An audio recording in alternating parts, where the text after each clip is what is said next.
Comenzaremos con el primer tema denominado teoría de género. Como les decía, para poder entender a qué se le llama teoría de género, tenemos que hacer una diferenciación entre lo que es sexo y lo que es género.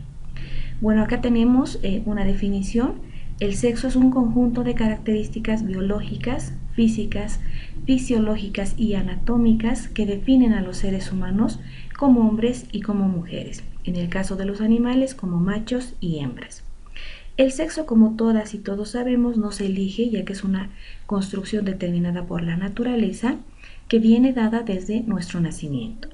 Quiere decir que el sexo es algo natural que nos diferencia a los hombres y a las mujeres de acuerdo a nuestros órganos genitales y a nuestra estructura fisiológica. Sin embargo, el género es un conjunto de características sociales, culturales, políticas, psicológicas, jurídicas y de toda índole que más adelante en el mismo módulo vamos a poder ver que se relacionan con todos los sistemas de nuestra sociedad, que nos asignan a todas las personas de forma diferenciada como propias de cada sexo. Este género, que es una construcción sociocultural, varía a través de la historia. Se refiere a rasgos culturales que la sociedad nos atribuye, como lo que es masculino y lo que es femenino. Acá en la diapositiva tenemos un ejemplo de estas marcas de género que se nos imponen desde nuestro nacimiento, por ejemplo, a las mujeres.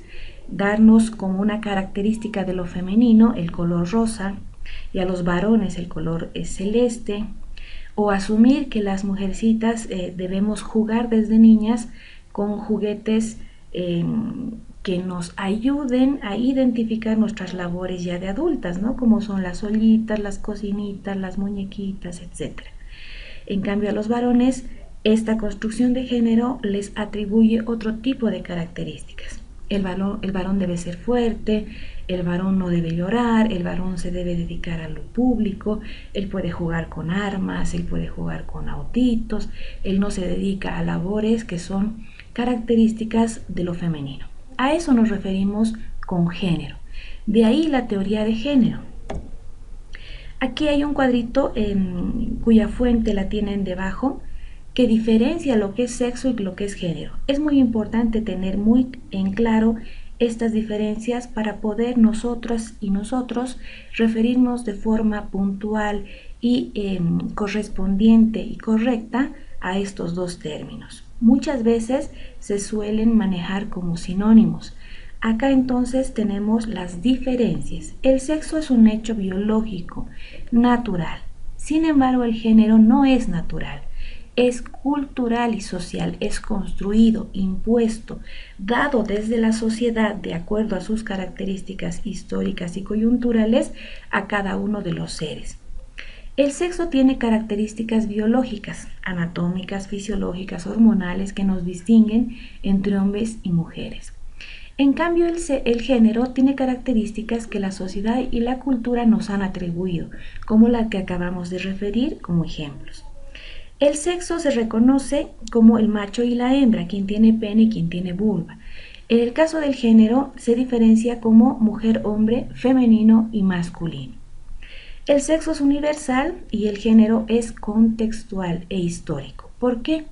Porque es diferente de acuerdo a la época de la historia y de acuerdo al lugar incluso donde la sociedad le impone estos roles a mujeres y a hombres. Por dar un ejemplo, hace muchos años en nuestra sociedad se le había impuesto a la mujer una forma de vestir diferente a la del varón. El varón se caracterizaba por llevar pantalones y la mujer se caracterizaba por llevar falda. Eso fue en alguna época de nuestra historia de la humanidad. Hoy por hoy, esta diferencia ya no existe. La diferencia de vestimenta ya no es tan marcada. Hoy vemos que las mujeres llevamos pantalones, por ejemplo. ¿Por qué traigo a colación este ejemplo? Porque debemos entender que el género no es estático. Esta construcción social va evolucionando y se va adaptando a los sistemas y a los contextos históricos y sociales de cada sociedad. El sexo se adquiere al nacer, en cambio el género se aprende. Nadie nos pregunta, pero desde que somos niños y niñas apenas nacemos, se nos impone un nombre genérico que se diferencia entre mujeres y hombres, un color de vestimenta que nos diferencia entre lo femenino y lo masculino, y se nos van dando desde la casa este tipo de educación diferenciada. Las mujeres ayudar a la cocina, los varones a hacer otro tipo de actividades. Esto que se construye y se aprende en primera instancia en la familia se va solidificando y fortaleciendo ya en la educación, en el sistema educativo y en la sociedad en su conjunto. Porque esta teoría de género ha sido permeada, es estructural, se encuentra en todo estrato, en todo espacio de nuestra sociedad. Todos vamos aprendiendo a cómo debemos comportarnos. ¿Por qué? Porque somos femeninas, o cómo deben comportarse quienes son masculinos. ¿Cómo los diferencian? A través del sexo con el que nacemos.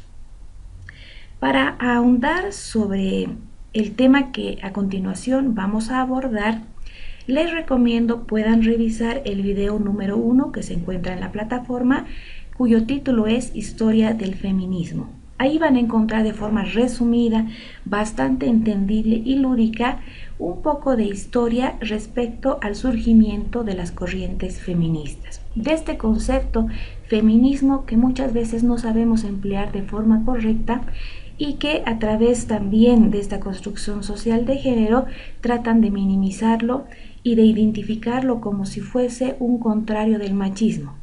Lo cual no es así, que más adelante vamos a ver. El feminismo lo que busca más bien es la reivindicación de derechos que tradicionalmente han sido negados para las mujeres. Muy bien, en este videito, como les decía, ustedes van a poder ahondar más la información respecto a estas denominadas 3 olas. Lo vamos a dividir así para que sea más digerible y más entendible para todas y todos. Por favor, en este espacio les solicito presten atención, especialmente al video, al contenido de estas diapositivas, porque la primera actividad que ustedes tienen de mapa conceptual se va a referir a este contenido. ¿Qué tenemos en la denominada primera ola? ¿Cuáles son sus características? Se extiende desde la Revolución Francesa hasta mediados del siglo XIX. ¿Cuál es la característica de este movimiento? Surge a razón de precisamente la Revolución Francesa, donde habían luchado muchas mujeres por reivindicar los derechos de todos sus semejantes. Y dentro de ellas tenemos a Olympe de Gouges.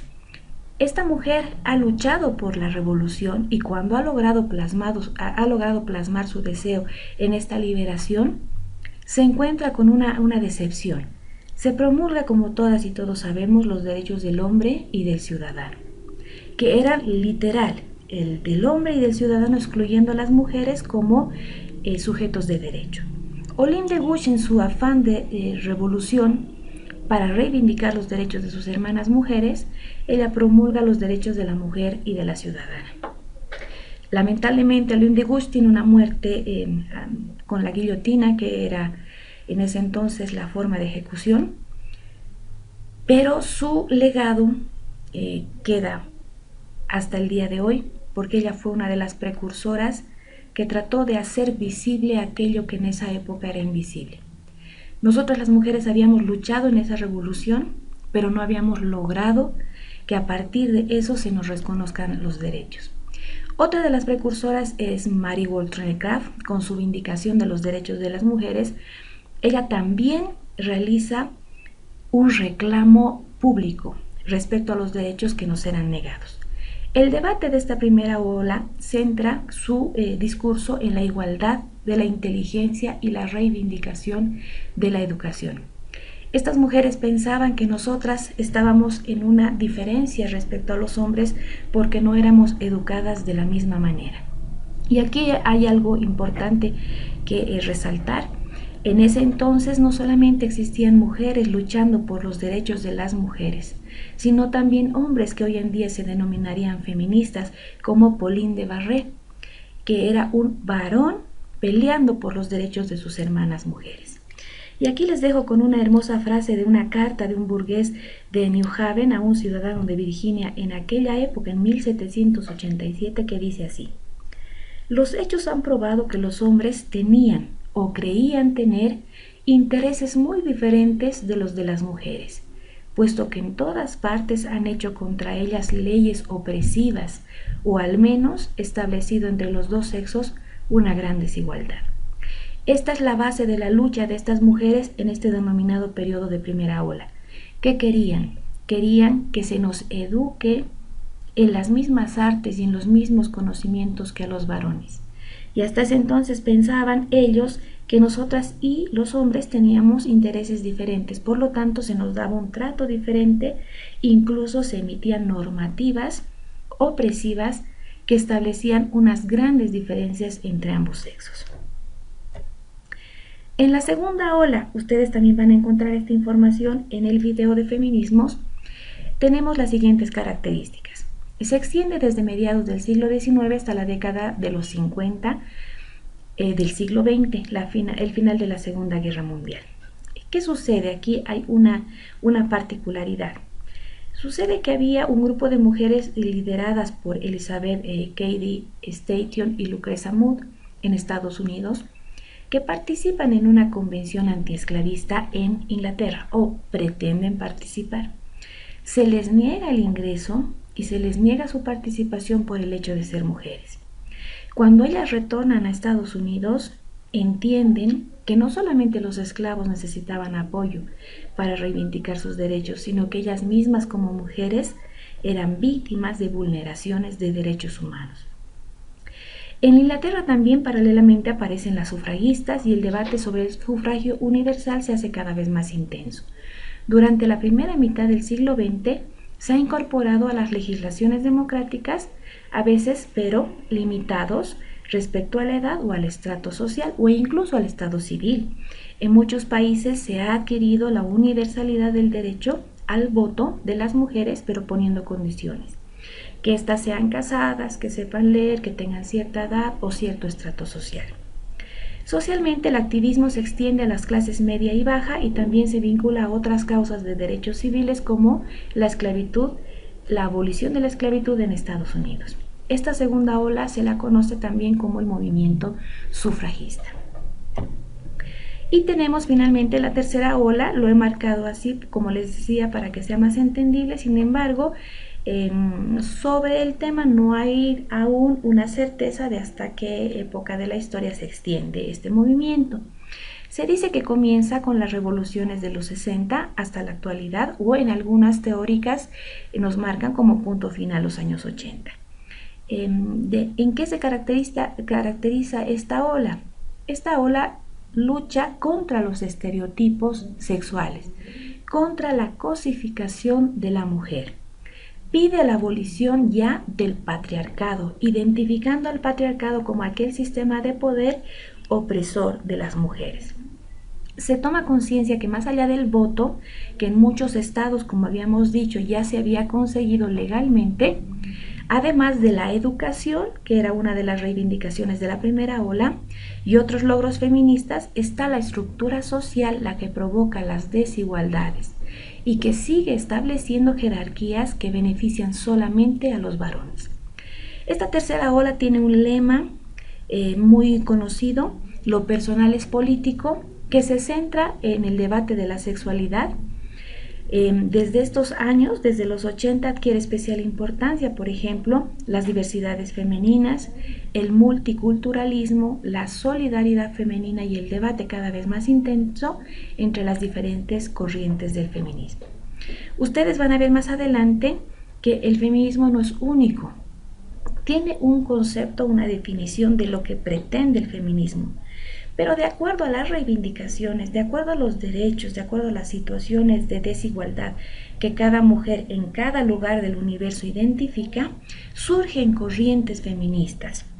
Y encontramos, por ejemplo, estos hitos históricos que ustedes van a revisar con mayor detalle y les sugiero puedan ahondar información por su cuenta respecto a estos movimientos históricos y otros que ustedes puedan encontrar para que puedan realizar el mapa conceptual de estos movimientos o hitos identificados como emblemáticos en la reivindicación de mujeres. Aquí les he puesto algunos sobre los que vamos a hablar. Por ejemplo, la figura de Guillermine de Bohemia. Es muy importante porque a finales del siglo XIII, imagínense ustedes en qué época de la historia se plantea crear una iglesia para mujeres. ¿Qué decía ella? Decía que la iglesia estaba compuesta por líderes varones, no alcanzaba el perdón de los pecados de las mujeres. Por lo tanto, ella plantea la creación de una iglesia para mujeres, que en aquella época obviamente no ha sido bien vista ni bien aceptada, pero ha sido tolerada. Y muchas mujeres participaban de esta conglomeración religiosa, participando activamente, mujeres de distintas clases sociales. Luego tenemos, como habíamos mencionado hace un momento, el sufragismo como un movimiento en favor del voto femenino. Tenemos la figura de Olympe de Gouges con su declaración de los derechos de la mujer y de la ciudadana. Tenemos a Mary Wollstonecraft, que desde Inglaterra nos habla de la vindicación de los derechos de la mujer, una obra muy importante, un texto base del feminismo, incluso del feminismo actual. Tenemos a Flora Tristán. La figura de Flora Tristán es muy interesante. Flora Tristán tenía orígenes peruanos. Su padre era militar peruano. Cuando él fallece sin haberla reconocido como hija de una relación con su madre, ella pierde toda la posibilidad de heredar los bienes materiales que tenía su padre.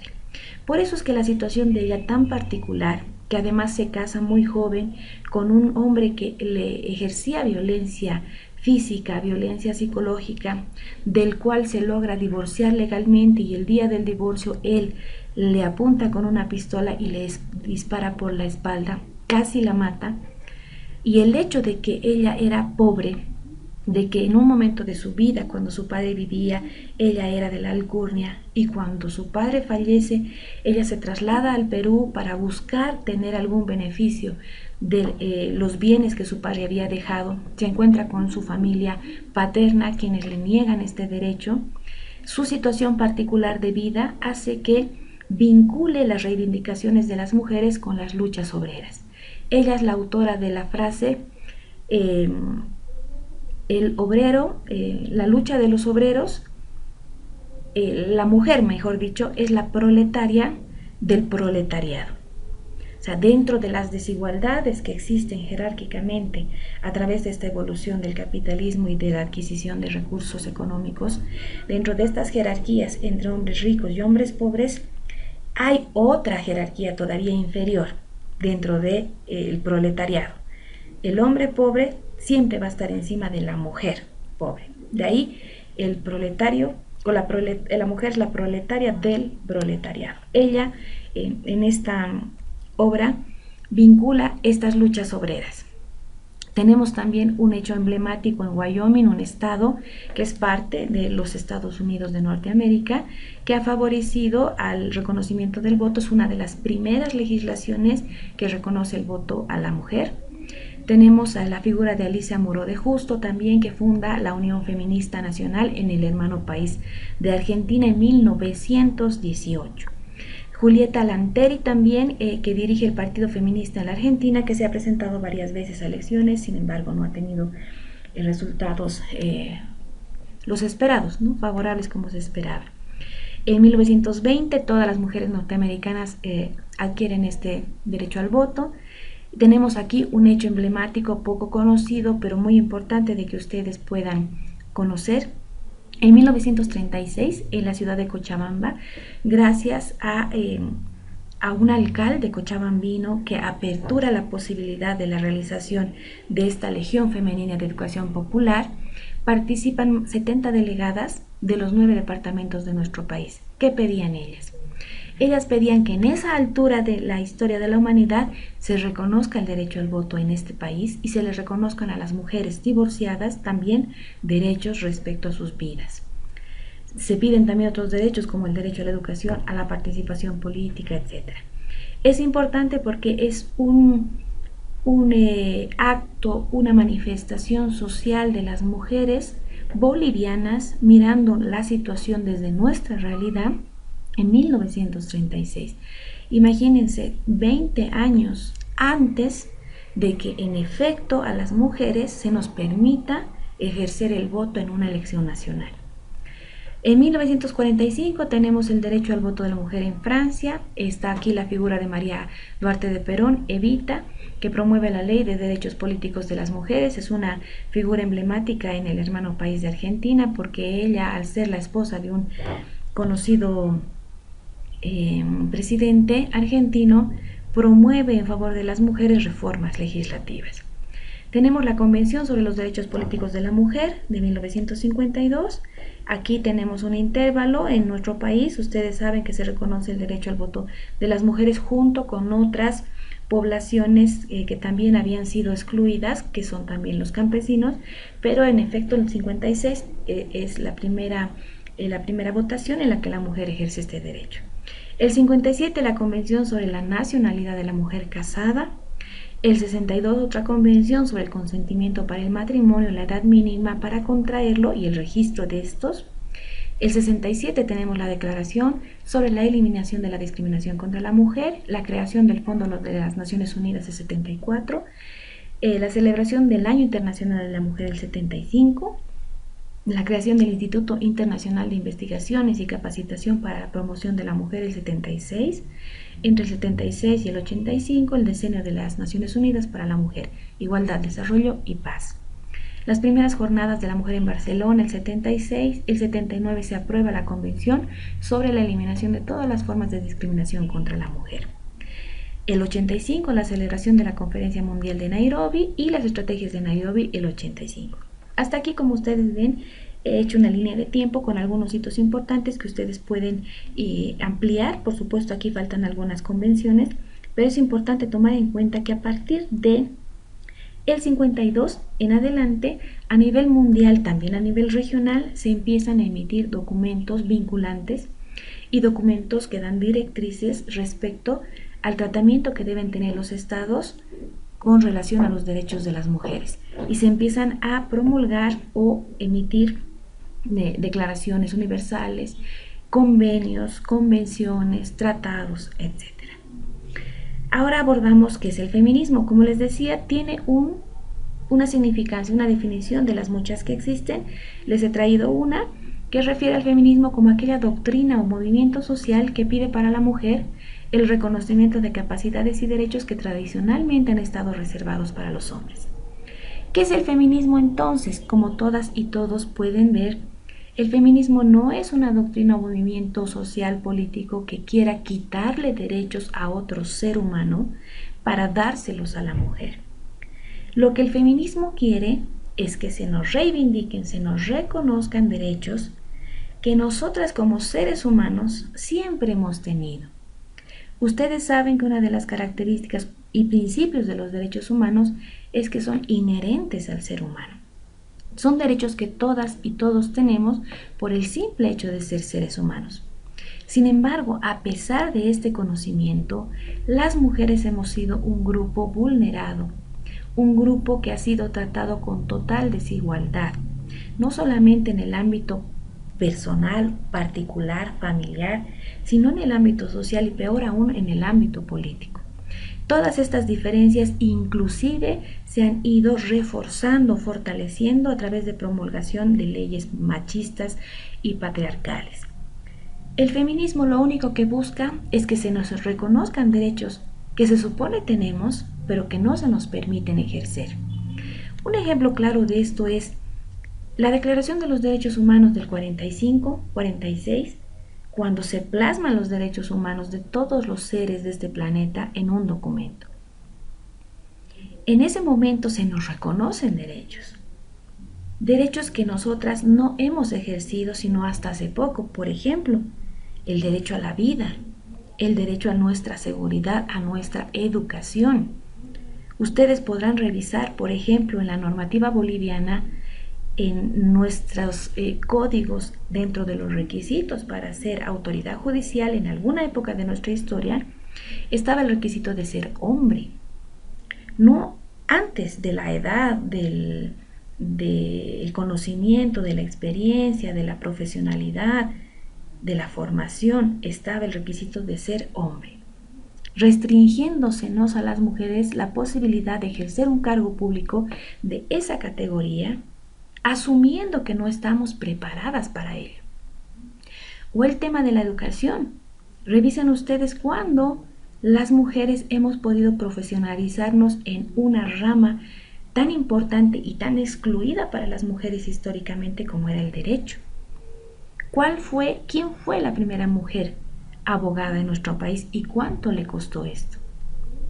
El feminismo entonces no se puede asimilar como el machismo, pero para las mujeres. Más adelante vamos a ahondar sobre la definición de machismo, y el machismo son todas aquellas conductas que procuran invisibilizar a la mujer. El feminismo no hace eso. El feminismo es un movimiento que permite más allá la igualdad de aquellas mujeres que no hemos tenido la posibilidad de ejercer aquellos derechos que se supone ya teníamos y plasmarlos en documentos públicos de cumplimiento obligatorio, participar en los estrados públicos, ejercer cargos públicos, poder tener incidencia en políticas públicas. Todas estas luchas que han costado sangre a muchas mujeres y muchos hombres que han luchado por esta igualdad, hoy en día los conocemos como feminismo. Y como les decía, no hay un solo feminismo. Depende de qué lugar del mundo estemos hablando, depende de qué etapa de la historia estemos atravesando, depende de qué derechos queramos reivindicar, que estemos identificando, surgen varias corrientes de feminismo. Yo les he traído algunas solamente a manera de ejemplo porque existen más. Tenemos aquí al feminismo radical, que es defendido por Kate Millett. Respecto a este feminismo ustedes van a encontrar información que luego de muchos años Kate Millett, ya transformada su visión respecto a las desigualdades de la mujer, se retracta de este feminismo y se adhiere a otro tipo de feminismo. Sin embargo, para conocimiento suyo, argumenta que la institución social del género, el patriarcado, es el culpable de la opresión de las mujeres y no así el sistema capitalista. Y plantea, por ejemplo, entre una de las cosas, que el lesbianismo es la única vía para desarrollar plenamente la sexualidad de la mujer. De ahí, ¿no?, el nombre feminismo radical. Tenemos también el feminismo filosófico, que es muy interesante. El feminismo filosófico lo que pretende es remirar la historia, remirar y revisar las teorías de grandes filósofos como Aristóteles o Hegel, que han planteado interesantes teorías, han analizado filosóficamente conflictos de la humanidad, pero desde una mirada del hombre, no desde una mirada de la mujer. Entonces, ¿qué plantea? Que la historia de la filosofía está incompleta, ya que ésta omite a las filósofas. Por lo tanto, es un intento de ampliación del marco filosófico, revisando y actualizando sus conceptos de manera que el hombre del que se habla en la filosofía haga también referencia a los demás seres. Aquí tenemos en las imágenes una mujer, Hipatía de Alejandría, que ha sido la primera mujer matemática de la historia. Ha diseñado multitud de herramientas clave para la astronomía y se ha formado en filosofía y música. Para aquella época de la historia, imagínense ustedes, el que una mujer de estas características pueda pensar de igual manera o incluso de una manera superior a la de un varón, era mal visto. La muerte que ella tuvo lo demuestra. Tenemos también al feminismo separatista, que en resumen afirma que la única solución efectiva para conseguir el bienestar de nuestras mujeres es que la existencia nuestra sea lo más independiente posible de los hombres. De ahí el nombre de feminismo separatista. Defiende la separación de hombres y mujeres en la sociedad por considerar que esta unión perjudica a las mujeres. Tenemos al feminismo de la igualdad, también denominado ilustrado. Este es el que hace referencia a las luchas de Lynn Deguch y de Mary Wollstonecraft, de las que les he hablado en la primera ola del feminismo. Denuncia la elaboración de diferencias de género constituidas por la razón patriarcal como características o categorías naturales, cuando en realidad solamente son constructos sociales. Aquí nos referimos al género. Lo que les decía, es una construcción social que la razón patriarcal nos hace creer que son naturales. Aquí a la derecha de su pantalla tienen un ejemplo de aquello.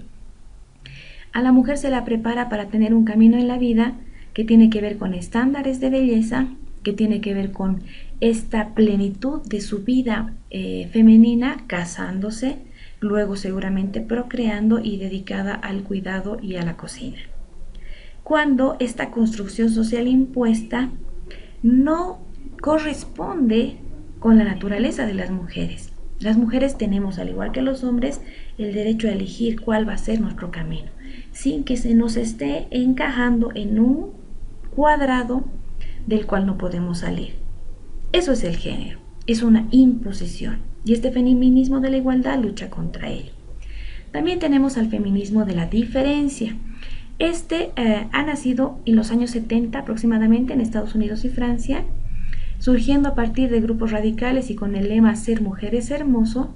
Lo que aboga es por identificar y defender las características propias de la mujer. Argumenta que el lugar que ocupamos en el mundo y que nos define no está únicamente determinado por el espacio que nos ofrece la sociedad, sino también por nuestro cuerpo de mujer con su estructura y sus ciclos vitales, que determinan de alguna manera nuestra mirada sobre el mundo. Señala que la mujer, a través de sus características propias, biológicas, fisiológicas, el hecho de que nosotras podemos procrear, etc., tenemos una mirada diferente del mundo. Por lo tanto, lo que pretende el feminismo de la diferencia es que estas características se refuercen, se identifiquen y se defiendan. Tenemos también el ecofeminismo, que es una estructura nueva. Está relacionada al género y manifiesta que entre hombres y mujeres podemos construir una nueva relación. Así también entre nosotros y la humanidad, entre nosotros y el medio ambiente. La capacidad de las mujeres como impulsoras de una revolución ecológica, dice, puede aportar y desarrollar mejores relaciones entre los seres humanos y entre nosotros y la naturaleza. Establece que los movimientos feministas y los movimientos ecologistas son muy similares y que persiguen los mismos objetivos, por lo tanto deberíamos construir alternativas entre ambos. Fusiona lo ecológico con el feminismo. Tenemos también al feminismo socialista. ¿Qué manifiesta este feminismo? Como ustedes ven en su pantalla, he puesto un ejemplo. Plantea que es el patriarcado, así también como el capitalismo, las causas de la opresión de la mujer. El patriarcado, por ejemplo, como ven en el cuadrito, que le da una función al cuerpo de la mujer, la cosifica. ¿Con qué objeto? Unido al capitalismo, con el objeto de sacar réditos económicos. Entonces, esta suma de patriarcado y capitalismo ocasiona la opresión de la mujer y trabaja para ello, para abolir el capitalismo y para plantear al socialismo como una estrategia de liberación de mujeres. Tenemos por otro lado al feminismo liberal, que aboga por postular la reforma del sistema hasta igualar los sexos. Se caracteriza por definir la situación de las mujeres como una desigualdad, no como una opresión ni como una explotación. Las liberales han comenzado, como hemos visto antes, su base ha sido el sufragismo, porque ellas pensaban, y creemos hasta hoy, ¿no?, que las mujeres, al emitir su voto y participar en la elección de una persona que los va a representar, van a poder tener influencia respecto a las políticas públicas que emanen de esta autoridad. Y es ahí a donde apuntamos, que el sistema sea igualitario, que todo lo que los hombres tienen también lo tengan las mujeres. Si el hombre accede a un cargo público, también la mujer. Si el hombre puede votar, también la mujer. Tenemos también el feminismo anarquista o anarcofeminismo. Este feminismo lucha contra el patriarcado porque lo identifica como una parte esencial del Estado y plantea la eliminación del Estado como consecuencia de esto. Dice que el Estado y el patriarcado se basan en la ausencia de la libertad y de las relaciones sociales involuntarias. Según este feminismo, el anarquismo, al ser una visión política, se opone a todas las relaciones de poder. Por lo tanto, la solución es la eliminación del Estado. Y finalmente tenemos al feminismo comunitario. Aquí les sugiero puedan ustedes prestar atención, ya que es una corriente que nace en nuestro país. Algunas mujeres líderes de organizaciones o ex líderes de organizaciones se han atribuido la creación de esta corriente. Yo les he puesto un videíto a continuación sobre una entrevista que se le ha hecho a Julieta Paredes en la que ella expresa lo que significa el feminismo comunitario. Y en pocas palabras ella nos dice que el feminismo comunitario en primera instancia ve la lucha de las mujeres desde nuestra memoria larga, así la llama ella, desde nuestra propia realidad. Como habíamos dicho, el patriarcado, el machismo, se manifiesta a través del género, de estos roles de género, de estos estereotipos de género, estas imposiciones culturales, estas imposiciones que se nos hacen socialmente a mujeres y hombres. Depende del país, depende del contexto, incluso depende de la época de la historia. Este feminismo plantea que nosotras hagamos una lucha desde nuestra realidad social, desde nuestra memoria antigua. Ella apela incluso a la figura de Chacha y Warmi como una complementariedad y señala que la lucha contra la opresión, contra la desigualdad se encuentra en la comunidad, que todos debemos ser parte de la comunidad. Nuestra función no es luchar contra los hombres, sino luchar codo a codo con los hombres frente a las desigualdades, que también perjudican a los mismos hombres. Como les decía, aquí tenemos un videíto, les sugiero revisarlo, es muy cortito, pero en palabras de Julieta Paredes ustedes van a entender cuál es la diferencia, la característica de este feminismo que lo hace tan importante para nosotros y nosotras porque nace desde nuestra realidad, nuestra vivencia. Julieta agradece los movimientos, agradece las luchas donde tantas mujeres han perdido la vida en Occidente, pero ella dice es hora de que nosotros miremos nuestra propia realidad. Nuestra propia realidad puede ser diferente, puede ser peor o mejor, pero es diferente. Y desde nuestra realidad debemos luchar como comunidad, en base a nuestros principios ancestrales. A partir de aquí vamos a poder definir y ejemplificar las identidades de género para tener un concepto también claro, porque deriva también de la definición que hace un momento habíamos referido. ¿Qué era género? Una construcción social que impone ciertas características a las mujeres y a los hombres de acuerdo al sexo con el que hemos nacido. Y dentro de esto también se hace diferencias a otros seres que tienen diversas identidades de género. ¿Qué será esto? Según la definición de la Organización de las Naciones Unidas, es una vivencia interna e individual del género, tal y como cada persona la experimenta, la cual podría corresponder o no con el sexo asignado al momento de nacer, incluyendo la vivencia personal del cuerpo y otras expresiones de género, como el habla, la vestimenta o los modales. Dentro de esto tenemos dos conceptos que ustedes necesitan identificar porque igualmente se manejan como si fueran sinónimos, pero tienen una diferencia sustancial. En la pantalla a mano derecha ustedes tienen al transgenerismo. ¿Qué son? Son personas, ¿a qué se refiere? Se refiere a personas que no se identifican con su sexo biológico, pero que no necesariamente hacen modificaciones en su cuerpo para cambiar esa realidad. Sienten que su sexo biológico no refleja su identidad de género de acuerdo al concepto de género binario mujer-hombre. Muchas veces hemos escuchado que mujeres manifiestan que tienen un hombre atrapado en un cuerpo de mujer. A eso se refiere. Son aquellas personas que no se sienten identificadas con su sexo biológico. Sin embargo, no necesariamente le hacen transformaciones a su cuerpo. En cambio, en la transexualidad sí, son personas que se sienten y se conciben como pertenecientes al género opuesto que se les asigna social y culturalmente.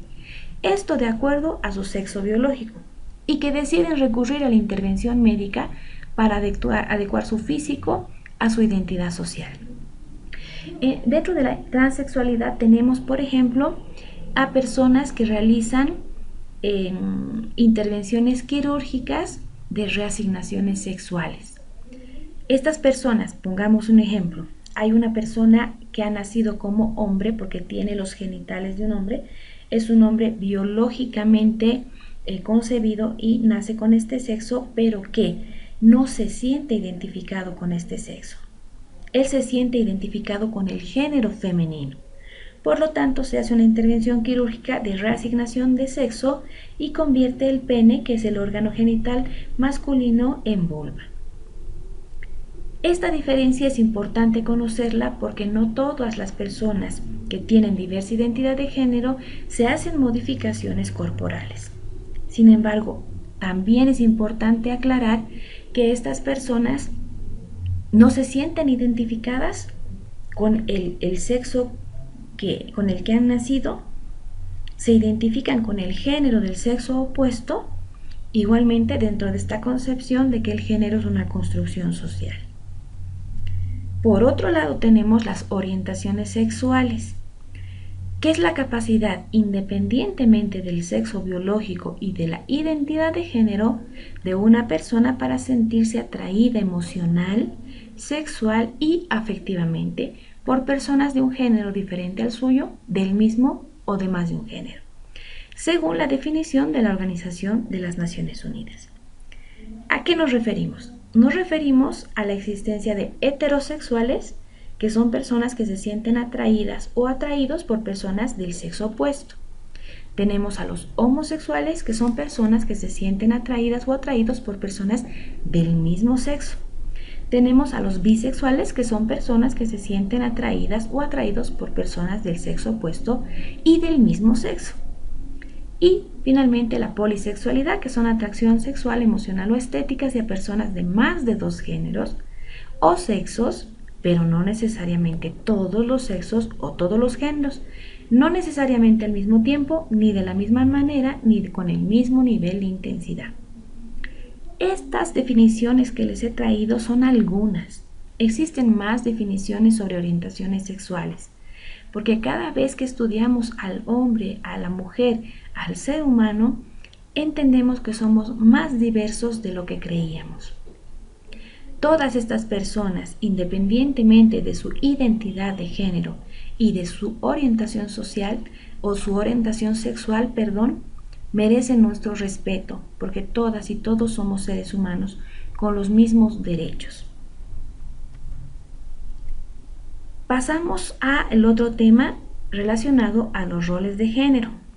Ya sabemos qué es el término género, a qué se refiere. Se refiere a aquellas construcciones sociales que se nos imponen desde el momento de nacer en virtud al sexo con el que hemos nacido.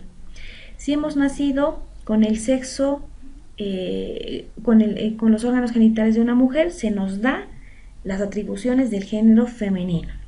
Si hemos nacido con órganos genitales masculinos o fisionomía masculina, se nos atribuyen los roles de género masculino. ¿Y qué serán los roles de género? Son aquellos que determinan las acciones y comprometen las expectativas y normas que una sociedad espera de uno. Por ejemplo, las mujeres son el sexo débil, los hombres no deben llorar. Las mujeres al rosado, los hombres al celeste. Los ejemplos que dábamos hace un momento. Qué importante es conocer esto. Los roles de género se diferencian entre lo femenino y lo masculino en estos ámbitos. Ustedes tienen en la pantalla, en la columna izquierda, estereotipos, roles, división sexual del trabajo, tiempos y espacios. ¿Cuáles son los estereotipos que caracterizan a lo femenino? La debilidad, la dependencia, la sensibilidad, las emociones, la intuición. Por lo contrario, lo masculino significa fortaleza, fuerza, independencia, objetividad, decisión, razón.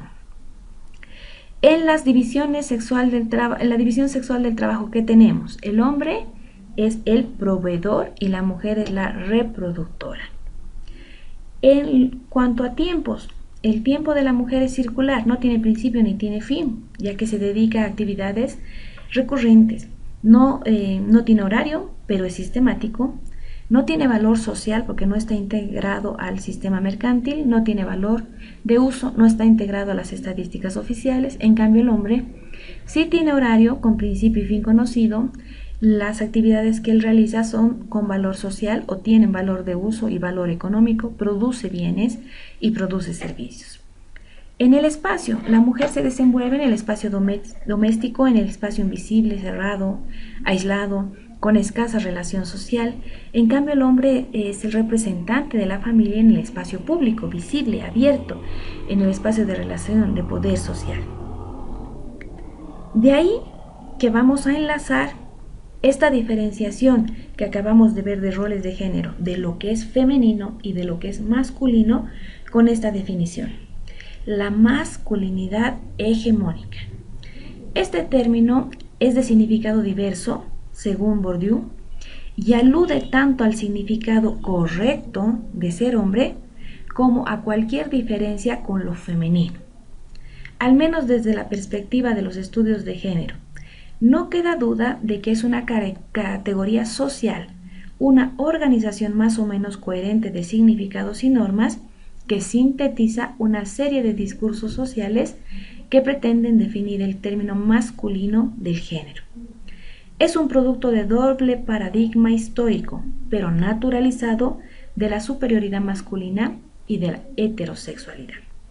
Como veíamos acá, dentro de los estereotipos masculinos existen características que nos diferencian a los hombres y a las mujeres. Cuando las mujeres somos lo débil, lo sumiso, lo sensible, lo emotivo, los hombres deben ser fuertes, independientes, objetivos. A eso se refiere la masculinidad hegemónica. Tradicionalmente el hombre debe comportarse de cierta manera, como es correcto para un hombre. ¿Qué quiere decir? Que debe ser diferente a lo que es una mujer. Aquí hay otra definición de lo que entenderíamos por masculinidades. Para Matthew Goodman, por ejemplo, en resumen, ¿qué es lo masculino? Es cualquier cosa que no sean las mujeres.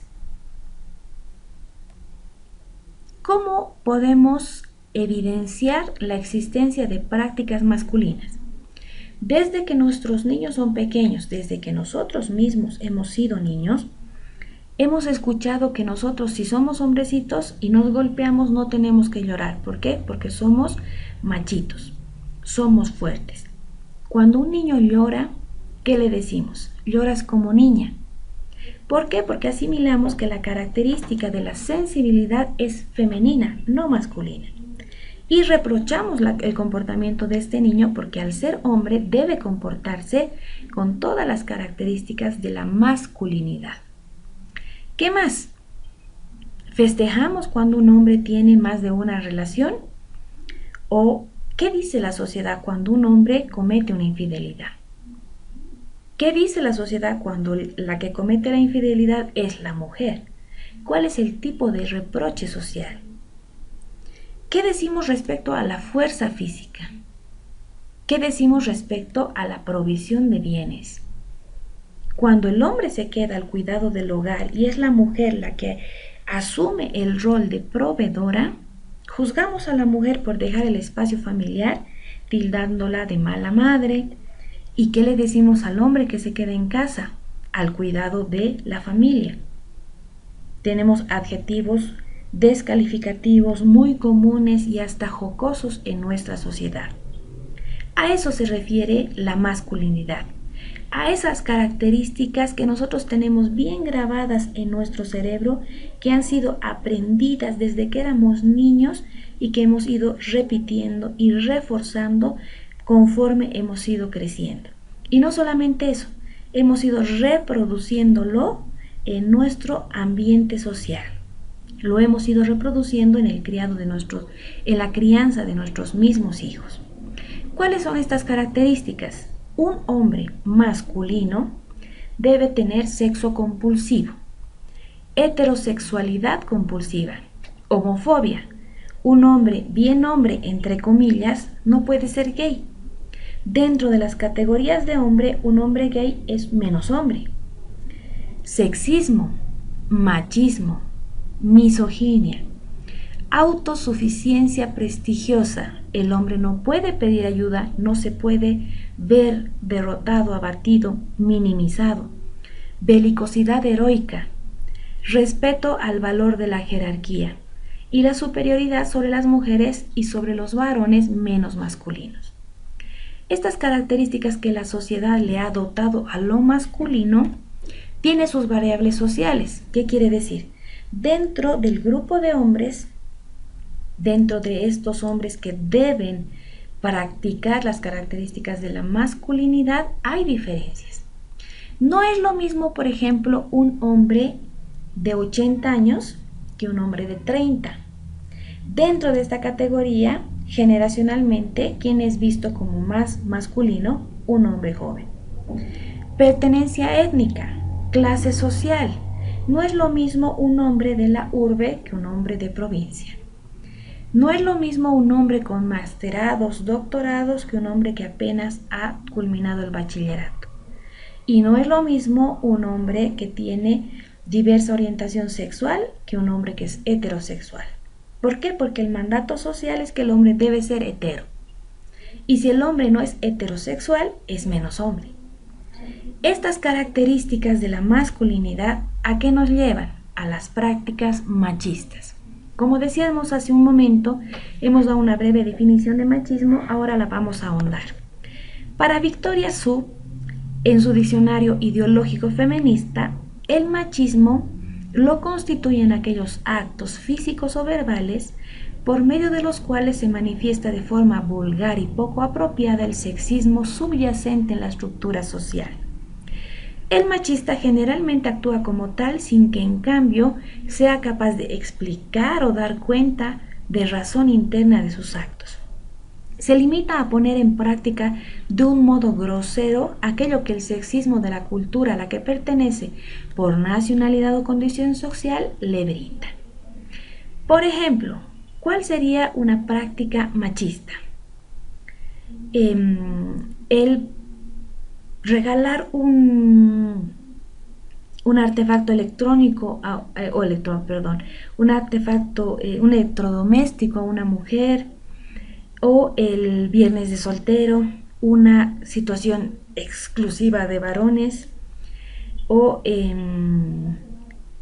reclamar por qué las actividades del hogar no están cumplidas cuando ambos, hombre y mujer, salen a trabajar, asumiendo que sus funciones no son esas, no pretende estar al cuidado de los hijos, no comparte responsabilidades, etc.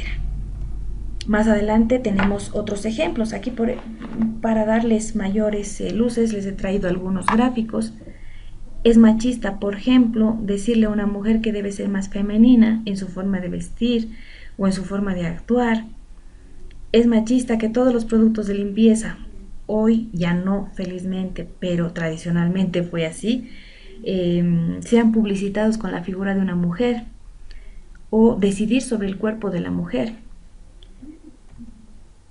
Recibir menos salario por ser mujer es una práctica machista estructural. O esto que es tan común y cotidiano que todas y todos lo vemos, el asumir que cuando hay un mal conductor es mujer. Como si esa función psicomotriz fuese exclusiva de los hombres, o quien conduce mejor sea un hombre masculino y no así una mujer. Decirle a otro hombre que llora como niña, o que si no tiene aptitudes para jugar fútbol, es una nena, cuando corre despacio o no es competitivo con otro masculino, decirle que es mujer. Con todas estas conductas que se pretende invisibilizar a la mujer. Decirle, tú eres hombre, tú no puedes asemejarte a lo que es una mujer. Insultar a una persona diciendo lloras como niña es una conducta machista y muy común que nosotros y nosotras vemos a diario. Cuando vemos pasar a un niño que está llorando, la madre es la que le dice, no llores, eres hombre. Los hombres no lloran. De ahí que los hombres van reprimiendo sus sentimientos, van reprimiendo sus actitudes y todas estas estallan en algún momento. Para entender un poco más sobre el machismo desde una mirada distinta, desde una mirada más profesional al respecto, les invito a revisar la entrevista con Luis Bonino.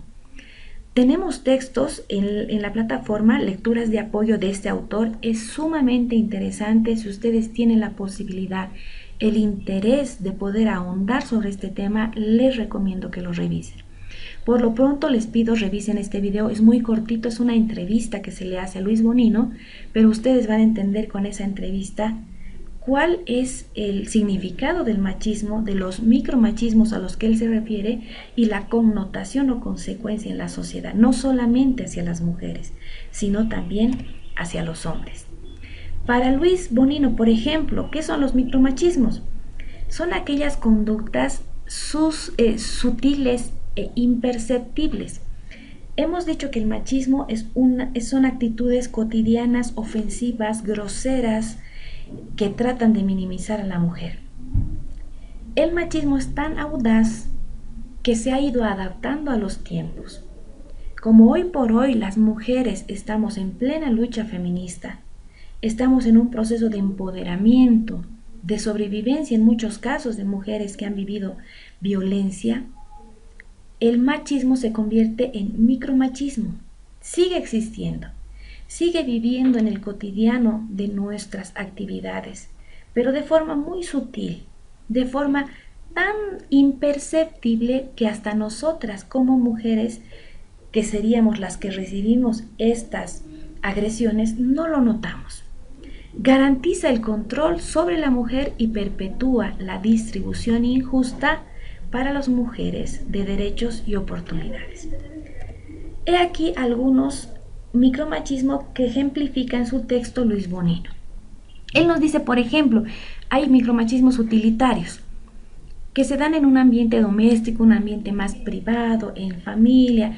Por ejemplo, Día de la Madre, le regalaremos algo a la mamá, le regalaremos una licuadora. ¿Para qué? Para que ella haga mejor su trabajo de cuidadora, de cocinera, o le daremos implementos de limpieza como regalo para que ella haga mejor sus actividades. Ese es un micromachismo que muchas mujeres aplaudimos. Justo necesitaba un lavavajillas para no lavar ya sin guantes y dañarme las manos porque tengo que ir a la oficina y no se ve bien. Cuando en realidad es una manera de continuar ejerciendo el poder sobre nosotras, porque nos aislamos en una actividad que se supone es propia de las mujeres. Cuando no es así, una familia es un grupo social compuesto por dos personas adultas que están al cuidado de niños, pero ambos son responsables de todas las actividades que en ese hogar sucedan, de la crianza, de la educación, de la alimentación, de la limpieza, etc. Más aún si ambos padres trabajan, más aún si ambos padres son los proveedores. Tenemos también a los micromachismos encubiertos, que también son sutiles y buscan la imposición de verdades masculinas para hacer desaparecer la voluntad de la mujer, que termina coartando sus derechos y haciendo lo que el señor o lo que el hombre quiere.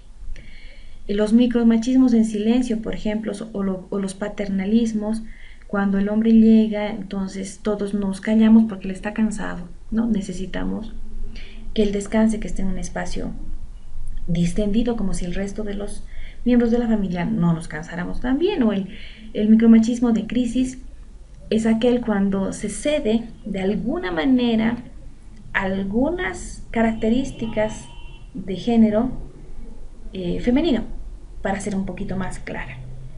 Habíamos dicho que el género son construcciones sociales que nos dividen en dos grupos. Uno con actividades puntuales. Una de estas actividades puntuales en lo masculino es proveer. Y una de las actividades puntuales en lo femenino es procrear y proteger, cuidar. Entonces, cuando la balanza se desequilibra y la mujer también empieza a proveer, el machismo no reclama. Es un machismo convenienciero, un machismo conveniente. Si ella provee, ok, perfecto, que provea, yo también proveo, pero no cambio roles. Si ella provee, entonces me toca cuidar hijos. No, ella provee, bienvenido. Pero tú querías trabajar, ya sabrás qué haces con tus hijos, igualito tienes que cumplir tu rol de madre. Ese es el micromachismo de crisis que hoy por hoy existe en muchos hogares. ¿Qué hacemos las mujeres que además de ser madres, limpiamos, cocinamos, cuidamos, educamos, criamos, trabajamos? Mientras el hombre mantiene sus características de la masculinidad tradicional, él provee, punto. No hay una compensación de roles porque él se mantiene en los roles de género tradicionalmente impuestos. Los coercitivos, por ejemplo, usan fuerza moral, psíquica o económica para ejercer poder o limitar la libertad de la mujer y restringir sus capacidades de decisión. Por ejemplo, cuando vamos a la mesa a almorzar, siempre existe la tendencia de que el hombre está en la cabecera de la mesa y que al hombre se le sirve primero el alimento. Este es un micromachismo, lo hacemos nosotras, y a veces sin intención, repitiendo estas conductas que hemos heredado de las madres, ¿no? Se le sirve primero al varón y se le sirve primero al pater family, al cabeza de hogar, al padre, independientemente de que yo también trabaje, independientemente tal vez de que yo gane más, independientemente de que él no trabaje y esté al cuidado de la casa. Son actitudes que hemos naturalizado en nuestro cotidiano, por eso se llaman micromachismos. Acá hay algunos ejemplos también, cuando en una familia el hombre realiza algunas actividades del hogar, lo que él manifiesta es que es una ayuda y no parte de su responsabilidad. El distinguir aquí los colores de la vestimenta de los que ya habíamos hablado y asimilar las características físicas de la mujer, que sea bonita, delicada, femenina con lo que es mujer, y la inteligencia, la razón va con el hombre. Aquí tenemos, por ejemplo, algo interesante que es un cotidiano. Ustedes pueden hacer la prueba en un experimento y conducirse a un baño público de algún centro comercial o algún lugar destacado de su ciudad y revisar lo que tenemos aquí en el gráfico de la derecha inferior. Los vestidores o los cambiadores de bebés, los cambiadores de pañales de bebés están en el baño femenino, en el baño de mujeres. Y si hay un hombre padre soltero o si hay un hombre que está al cuidado de sus hijos, esto no se ha siquiera supuesto como una posibilidad. ¿El dónde lo va a cambiar al niño si no hay cambiador de bebé en el baño masculino? O esto que ustedes ven en la segunda gráfica de arriba. ¿Cuántas y cuántos padecemos con esta forma que tienen los hombres de aprovecharse de su espacio en un minibús o en un micro y ocupar medio asiento más, bajo la teoría de que se puede quedar estéril si cierra las piernas? O cómo la sociedad ve a un soltero, cómo la sociedad ve a un hombre que ha pasado los 30 y no se ha casado, pero cómo ve la sociedad a una mujer que ha pasado los 30 y no se ha casado. O este ejemplo de que hasta ahora también existe en nuestros libros de la educación primaria y secundaria.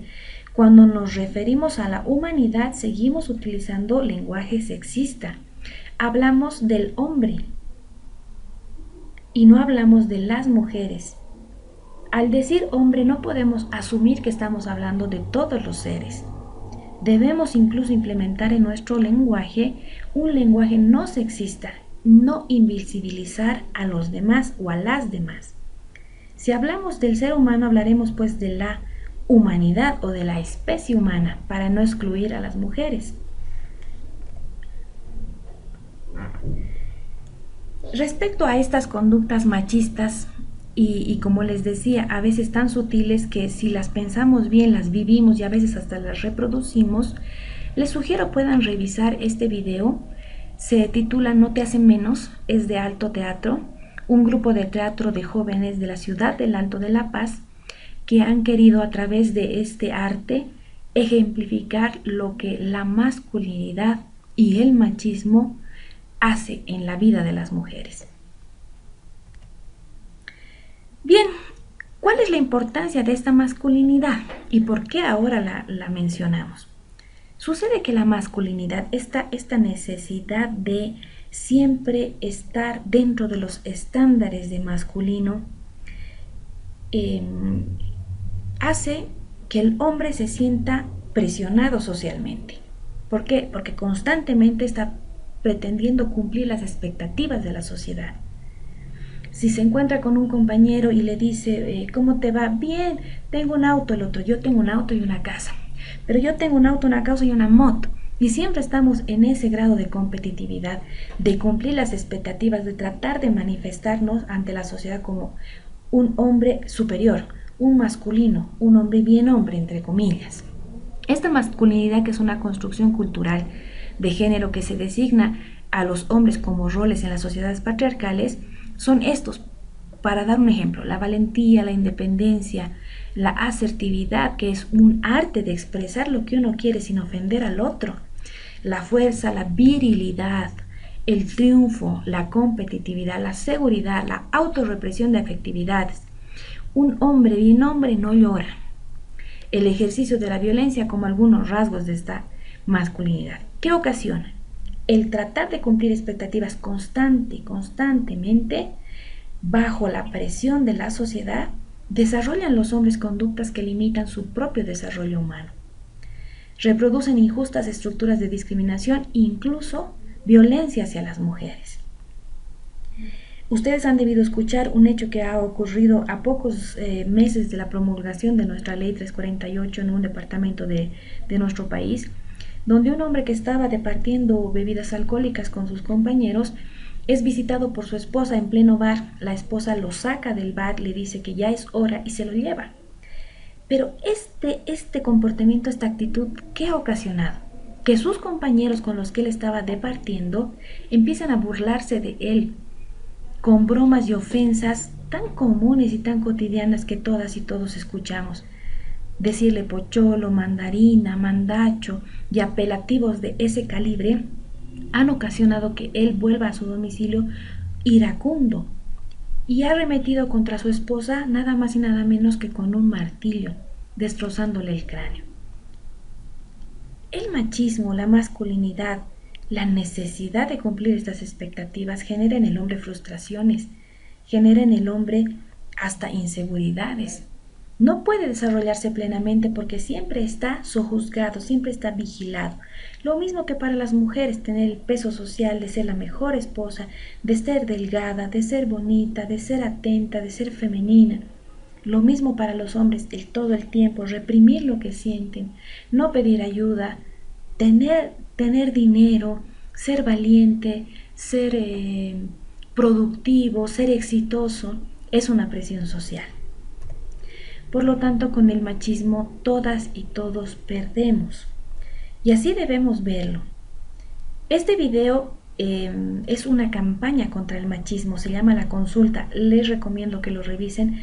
Todos los videos que están en estas diapositivas son videos cortos, no les van a quitar mucho tiempo, pero es muy interesante el poder aprender viendo y escuchando. A veces son cosas cotidianas que nosotros no le damos la importancia necesaria. Es importante ahora, justamente cursando un diplomado de Derechos Humanos y Prevención de Violencia, que necesitamos sensibilizarnos. Por eso es que he usado estos medios audiovisuales para que ustedes puedan entender lo que tratamos de transmitir. Más allá de los conocimientos conceptuales y definiciones que ustedes pueden encontrar por cuenta propia, lo que queremos es que reflexionen sobre esta temática, porque la violencia contra las mujeres nos afecta a todas y a todos. No es una mujer más la que muere, es una mujer menos que vive. Necesitamos entenderlo y en este video ustedes van a entender que el machismo es tratado como una enfermedad. Van a comprender por qué se los digo. Les recomiendo por favor que lo revisen. Entonces hemos terminado el primer tema del módulo 4 y espero que hayamos podido entender que tu lucha es mi lucha. Todas y todos estamos en esto. Erradicar la violencia, frenar la violencia está en nuestras manos realmente.